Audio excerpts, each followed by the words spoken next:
رب کریم کا بے پناہ فضل و کرم ہے، نبی پاک علیہ الصلاۃ والسلام کی نگاہ رحمت کا صدقہ اللہ نے ماہ مبارک کا آج 7واں روزہ رکھنے کی توفیق عطا کی ہے۔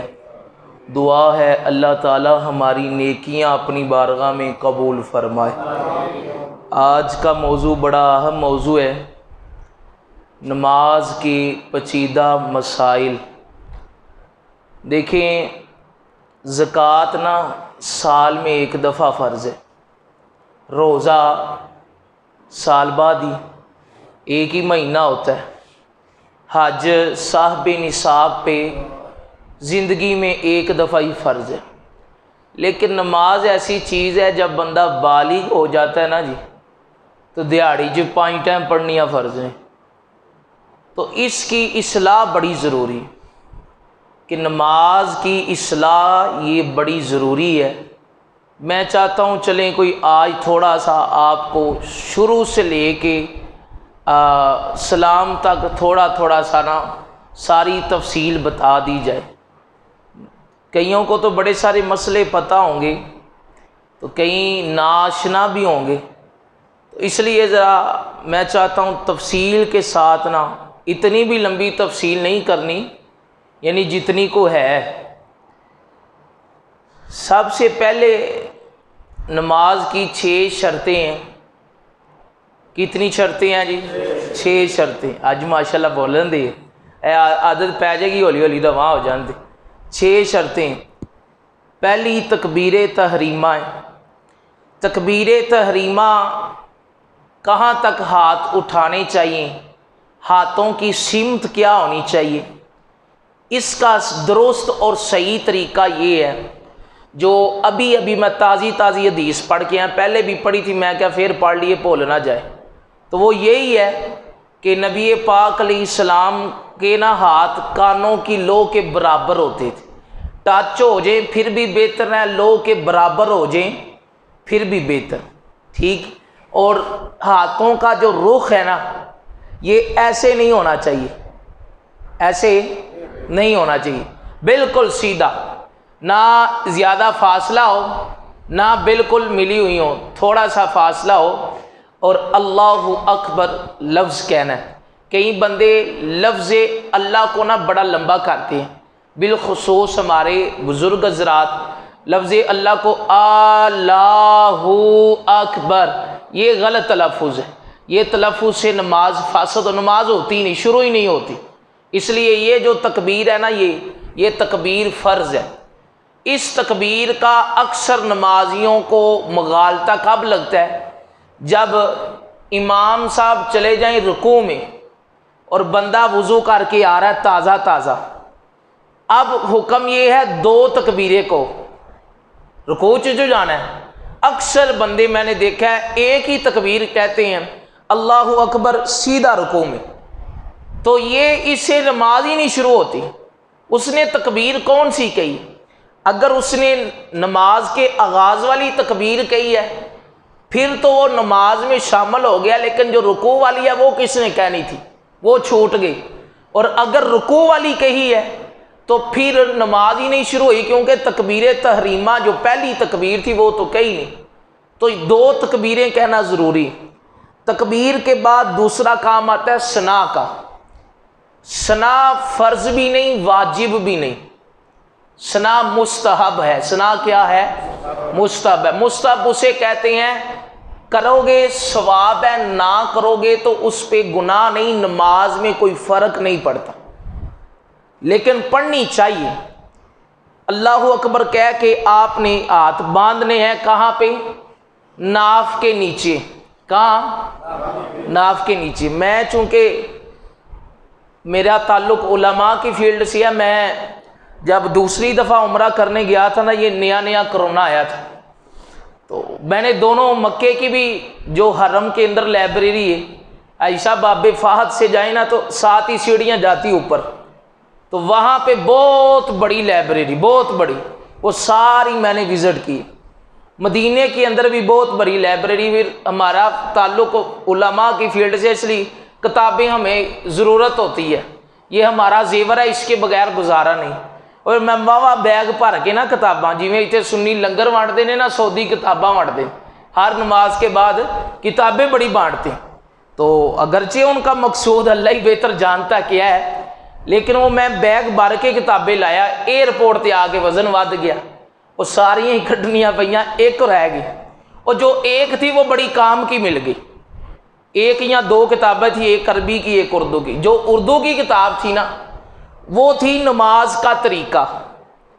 میں نے بڑے غور سے اس کو پڑھنا چاہا، میں ہو سکتا تو لے آتا، لیکن وہ میری گھر والی لائبریری میں پڑھی۔ اس کے اندر جہاں پہ آیا نا نماز کے ہاتھ باندھنے کا طریقہ، تو سعودی علماء کا یہ فتویٰ تھا کہ صحیح جو لفظ ابھی تک مجھے یاد ہے، میں نشانی لگا کے رکھی، انہوں نے لکھا تھا کہ ہاتھ باندھنے کی کوئی بھی روایت نبی پاک سے صحیح ثابت نہیں۔ ایک ہی روایت ثابت ہے حضرت علی والی، کہ حضرت علی نے فرمایا تھا السنۃ وضع الکف علی الکف فی الصلاۃ تحت السرۃ، یعنی سنت یہ ہے ایک ہاتھ کی پشت کو دوسری ہاتھ پہ رکھ کے کہاں رکھنا ہے نماز میں؟ تحت السرہ، سرہ کہتے ہیں ناف کو، ناف کے نیچے، تحت کا معنی ہوتا ہے نیچے اور سرہ کا معنی ناف، ناف کے نیچے ہاتھ باندھنے والی روایت صحیح ترین ہے۔ یہ کس نے لکھا؟ سعودی علماء نے اپنی کتابوں میں لکھا۔ تو ہاتھ کہاں باندھنے؟ اب ناف کے نیچے، یہ حدیث شریف سے ثابت ہے، اور یہ مولا علی کی روایت ہے۔ اور حضرت علی آپ کو پتہ ہے نویں اپنا لیٹ نماز نہیں ہے نہ شروع کی تھی، یہ تب سے نماز پڑھنی ہے جب نبی پاک نے بھی اللہ نے نبوت کیا تھا، حضرت ختیجہ نماز پڑھتی تھی تو حضرت علی نماز پڑھتے، دو ہی بندے نماز پڑھتے، یہ اس وقت کے نمازی، اس وقت کے، تو اس وقت کے حضرت علی، تو یہ نبی پاک کی سنت حضرت علی نے بیان کی۔ اور مجھے اس کی دلیل مزید یہ مل گئی کہ مجھے سعودیہ والی وہ کتاب جو نماز کا طریقہ تھا، اس میں مجھے اس کی دلیل مل گئی۔ تو کتنے ہاتھ بندنے ہو؟ ناف دے، ناف کے نیچے ہاتھ باندھنے۔ اس کے بعد ہے سنا، تھکے تے نہیں نا جی؟ تھوڑی جی گل اج لمبی بھی ہو جائے، چلو نماز ٹھیک ہو جائے گی، اور کی چاہیے۔ تے جنہوں کوئی سوال ہوئے، اعتراض ہوئے، اختلاف ہوئے، بلا جھجک، میں غصہ نہیں کرتا ہوں، میری طبیعت تمہیں پتہ ہے جی بڑی ہنس موکھے، تو اس لیے کوئی بھی مسئلہ جس کی سمجھ نہ آئے ابھی بعد میں دوران درس بلا جھجک پوچھ سکتا ہے، کوئی حرج والی بات نہیں، بڑے پیار سے میں انشاءاللہ عرض کر دوں۔ تو ثنا پڑھنی، جب امام قرات شروع کر دے پھر ثنا ساکت ہو جاتی۔ ثنا کیا ہے؟ ساکت ہو جاتی ہے، ثنا پڑھنی ضروری نہیں، کیونکہ امام کی قرات شروع ہوگی۔ یہ تو ہو گیا کہ امام قرات کر رہا تھا بلند آواز سے، تو آپ آئے اللہ اکبر کہا اور امام کی قرات سننے لگ پڑے۔ اب امام نے سری قرات کی ہے، جس طرح ظہر کی نماز ہے امام اونچی آواز سے قرات نہیں کرتا، عصر کی نماز میں بھی امام اونچی آواز سے قرات نہیں کرتا، تو سری قرات کر رہا ہے، تو ان سانو کیوں پتہ لگے گا امام سورۃ فاتحہ پڑھدا پیا یا ثنا پڑھدا؟ تو اب اس میں حکم یہ ہے کہ ثنا پڑھ لے۔ اس میں کیا حکم ہے؟ ثنا پڑھ لیں، چاہے آپ تخیر سے بھی آئے ہیں تو ثنا پڑھ لیں، لیکن جو جہری قرات ہے بلند آواز والی، اس میں حکم یہ ہے جدوں امام قرات شروع کر دے آپ اللہ اکبر کہیں اور امام کی قرات سننا شروع کر دیں، ثنا پڑھنے کا حکم ختم ہو جاتا ہے۔ اب امام کے پیچھے قرات کا حکم دیکھیں، نبی پاک علیہ السلام کی اس بارے میں بڑی حدیثیں ہیں کہ امام کے پیچھے قرات کوئی نہیں، امام کی قرات ہی مقتدی کی قرات ہے۔ میں درس نظامی کے چوتھے سال میں پڑھتا تھا، وہ بھی حدیث مجھے ابھی تک بڑی پکی یاد ہے۔ ہمارے استاد صاحب پڑھا رہے تھے تو مسند امام اعظم کی روایت آئی، وہ ابن ماجہ کے اندر بھی ہے، جو سیاہ ستہ، جو مشہور سیاہ ستہ 8ویں سال میں پڑھائی جاتی، اس میں بھی وہ روایتیں آئیں کہ نبی پاک علیہ السلام نا زور یا عصر کی نماز پڑھا رہے تھے، تو ایک صحابی نے پیچھے قرات شروع کر دی، حضور علیہ السلام نے نا سلام پھیر کے کہا کہ کون ہے جو میرے ساتھ قرآن کے معاملے میں جھگڑا کر رہا تھا؟ تو ایک صحابی کہنے لگے میں تھا، تو انہوں نے کہا کہ میں سورت پڑھ رہا تھا سبح اسم ربک الاعلی، 3 سپارے دیے، کہنے لگے میں نا وہ پڑھا تھا۔ تو نبی پاک علیہ السلام نے اس وقت کہا، فرمایا من کان لہ امام قراءۃ الامام قراءۃ لہ، کہ جس کے لیے امام مقرر کر دیا جائے نا، اس کی قراءت ہی امام کی قراءت ہے۔ تو چاہے نماز سری ہو یعنی آہستہ قراءت والی، چاہے جہری ہو، امام کے پیچھے قراءت میں، قراءت سے کیا مراد ہے؟ سورت فاتحہ بھی نہیں، ساتھ سورت بھی نہیں ملانی، باقی تکبیر کہی جائے گی۔ اور تسی آکھو گے امام دے پیچھے امام چو تکبیر کہندا، پھر اسی کیوں کہیے؟ قراءت علی تے میں آنا پیا کہ قراءت کرو تے امام سنے تے جدو تکبیر کو تے پھر امام چو کہندا پیا اسی کیوں کہیے؟ تو نبی پاک نے یہی کہا ہے کہ امام جو ہے وہ جب بنایا جاتا ہے تو تم اس کی پیروی کرو۔ حضور نے فرمایا حدیث میں، فرمایا کہ اذا کبر فکبروا، جب امام تکبیر کے تم بھی کو، جب امام رکوع کرے تم بھی کرو۔ میں حدیث پڑھ کے آیا ہوں، میں تیاری کرنے کے بغیر نہیں آتا۔ تو کہا کہ امام تکبیر کے تم بھی کہو، امام رکوع کرے تم بھی کرو، لیکن جب امام قرات کرے فانصتوا، پھر خاموش ہو جا۔ تکبیر علی نبی پاک نے آکھیا کہ تکبیر نال تسی کہنی ہے، اتحیات بھی پڑھنی ہے، درود پاک بھی پڑھنا ہے، لیکن قرات کی دفعہ کہا فانصتوا، خاموش ہو جا۔ اب ایک مسئلہ یہ ہے، ایک بڑی مشہور حدیث ہے تے اس میں آیا ہے کہ سورت فاتحہ کے بغیر نماز نہیں، لا صلاۃ الا بفاتحۃ الکتاب، سورت فاتحہ کے بغیر نماز نہیں۔ تو اب یہ حدیث مقتدی پر کیسے صادق آئے گی؟ کیونکہ مقتدی نے تو سورت فاتحہ پڑھنی نہیں۔ تو اس کا جواب محدثین نے دیا، میں اپنے پاس سے نہیں دے رہا، باقی ایک روایت بھی نسائی کی یا ابو داؤد کی ملتی کہ یہ جو الفاظ ہیں نا نبی پاک کے کہ سورت فاتحہ کے بغیر نماز نہیں، تو یہ غیر کا ایک اعتراض ہے۔ وہ آندے نے جدو نبی پاک نے آکھی ہے سورت فاتحہ تو بغیر نماز نہیں، نالے فاتحہ تسی پڑھ دینی تے نماز تہاڈی کادی؟ تو اس کا جواب یہ ہے، یہ حدیث اپنی جگہ سچی، لیکن سمجھنے میں تھوڑی سی مسٹیک ہوئی ہے۔ یہ حدیث کا جز یا تو امام کے لیے ہے یا پھر جس نے اکیلے نماز پڑھنی ہے اس کے لیے۔ اکیلے نماز پڑھنے والے بندے کے لیے سورت فاتحہ واجب ہے، اور واجب کے بغیر نماز نہیں ہوتی، جان بوجھ کے واجب چھوڑ دیں نماز نہیں ہوتی، سجدے سہو سے بھی سجدہ سہو سے بھی کام نہیں چلتا۔ تو یہ جو حدیث ہے نا لا صلاۃ الا بفاتحۃ الکتاب، بفاتحۃ الکتاب، کہ سورت فاتحہ تو بغیر نماز نہیں، یہ یا تے کلے بندے واسطے ہے یا امام واسطے، مقتدی واسطے نہیں۔ یہ گل یاد رکھے، گل اتنے میرے کو دلیل موجود ہے۔ تو بہرحال آگے تھوڑا چلتے ہیں۔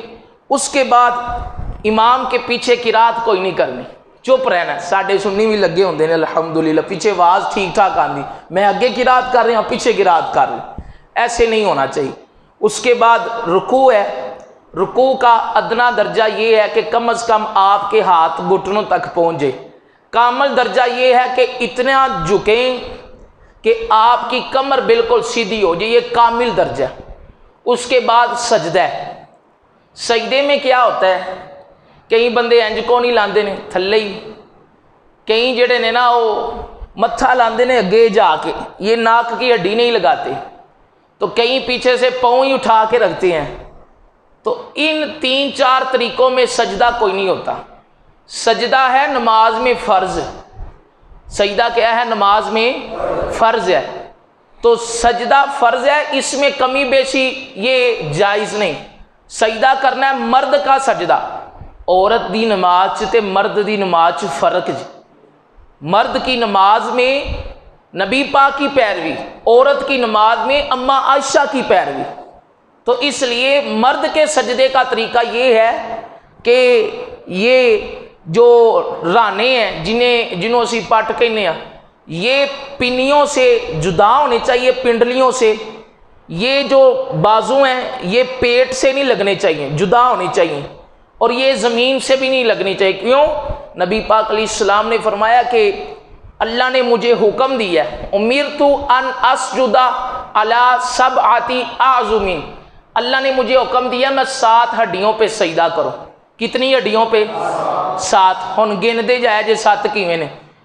پہلی ہڈی یہ ہے، یہ پیشانی اور یہ ناک، یہ ایک ہی ہڈی ہے، اس کا لگنا یہ ضروری ہے. یہ ناک کی سخت ہڈی، یہ پیشانی، یہ ایک ہڈی ہوگی.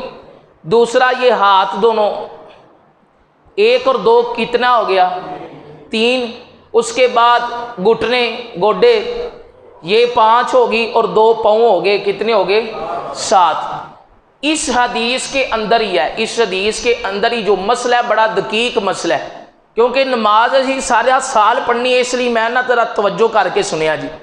مسئلہ یہ ہے کہ ایک تو جب سجدے جانا ہے، اگر تہاڈیاں انگلاں چ زخم نہیں، کوئی پٹی نہیں بننی، کوئی مجبوری نہیں، تو پھر حکم یہ ہے کم از کم 3 اس پاؤں کی، 3 اس پاؤں کی انگلیاں ایسے موڑ کے لگانا واجب ہے.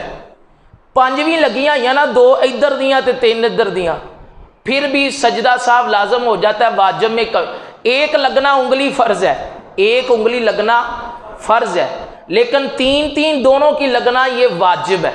اور واجب بھی ایسے نہیں ادا ہو گیا تو یہ ہلکی جی ٹچ کر لو، بلکہ ان کا رخ قبلے کی طرف کریں، دبا کے ان کا رخ کدھر کرنا ہے؟ قبلے کی طرف. اور جہدے دونوں ہی پیر پیچھے چکے نے، پرواز کر رہے ہیں، تو اس کا سجدہ کوئی نہیں. جب سجدہ کوئی نہیں تو نماز کوئی نہیں ہوتی. تو یہ سجدے والا بھی دھیان رکھنا ہے. اکثر بندیاں نو پتہ ہوتا ہے، میں اتنے تمہیں ایک گل عرض کراں، میں نے اکثر نمازیوں کو یہ مسئلہ بتایا ہوا ہے، لیکن نہ دھیان کوئی نہیں کرتے. نماز پڑھی جاندے نے، دھیان کوئی نہیں کرتے. ویکھیا جی زور ٹائم ہی تسی کدی حساب لایا یہ جنہیں بیٹھے نے نا، تے اکثر بندے دھیان نہیں کرتے. حالانکہ یہ چیزاں ضروری نہیں.